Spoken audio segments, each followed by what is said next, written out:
South Carolina Governor Henry McMaster is coming under fire from Republicans over his recent appointment of Dr. Brandon Traxel as the acting director of the Department of Public Health. Records show Traxel, has seemingly donated to left-wing candidates and organizations, including Biden-related campaigns and other Democrats. For more on this, we have independent journalist Jackson Gosnell with us live. Jackson, welcome. Tell us a little about what the heck is going on here. I think I summarized that correctly. That's right. So our governor, a quote-unquote Republican, Henry McMaster, for some reason that I have no clue why, has decided to appoint Dr. Brandon Traxler to lead our state's Department of Public Health, which of course is a massive agency that manages a huge budget and has sweeping emergency powers. So I don't know why on God's green earth he would have chosen Dr. Traxler, even if temporarily, because when you look at her record, it reads like a progressive wish list. We're talking about somebody who was all in for the heavy-handed COVID lockdowns, the mask mandates, the school shutdowns, which, by the way, devastated my generation's education. But it goes beyond that and pushing it on the public. Reports show that she allegedly even enrolled her own infant into clinical trials for the COVID vaccine, not to mention her photos with her and somebody else holding a Biden sign. It's the kind of extreme judgment that she's applying to her own family that concerns that South Carolinians, having her child be part of the vaccine trials. And so I don't know why this is happening. She's certainly not a good pick, even if it's temporarily, and it's all stunning. I wonder if they have like a personal relationship, and I don't know, maybe he was doing her a favor. I mean, it's just so weird, right? Because he is a strong conservative. At least we thought, strong. Right? Yeah, at least we thought.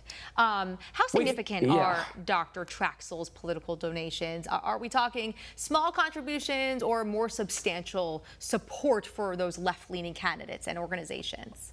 Yeah, well, by my count, public records show she's donated about $3,200 or more, allegedly, to Democrats. But you can look for yourself on the election contribution sites. And that's just in the last few years. She even cut checks to Joe Biden during the pandemic and allegedly donated money to the governor's opponents.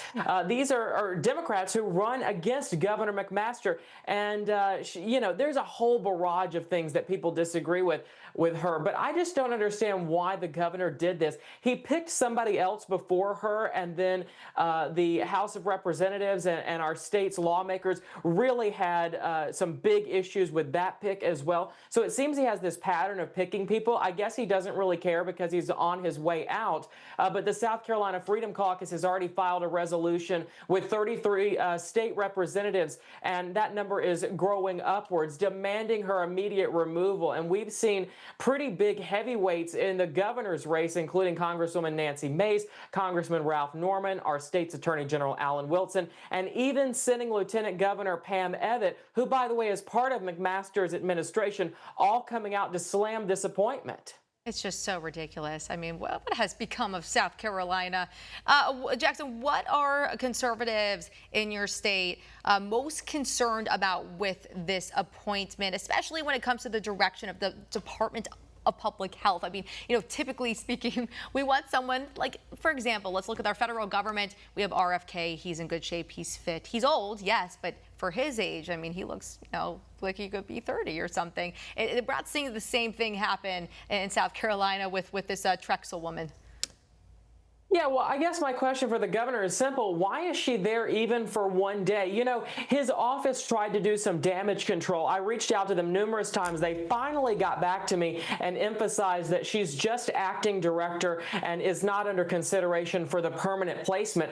But it begs the question of why is she there in the first place? We're a red state. We're South Carolina. We shouldn't have to settle for a temporary, radical liberal running our state's health department. So I just don't understand all of this. I guess, again, the governor's term is almost up. We're in a pretty contentious race for governor right now. So maybe he just doesn't simply care at this point. He tried one person. He had to do away with that one, and now he's on to Traxler. But we don't want temporary people, who have a history of overreach and these crazy liberal ideas. We need a qualified leader who represents our individual liberty and respects the Constitution and respects voters, who elected a conservative Republican Republican government. And so I would encourage South Carolinians to call the governor's office and tell him what they think and to remove Dr. Traxler. I think we deserve better. I have an even better idea. I want you to call the governor's office. I want you to get a quote, and then I want you to come back right here and tell us what you've gathered, Jackson. I'll do it. All right. All right, Jackson Gosnell, independent journalist from South Carolina. Thanks again for weighing in on this. Thanks, Dana. Appreciate it. See you soon.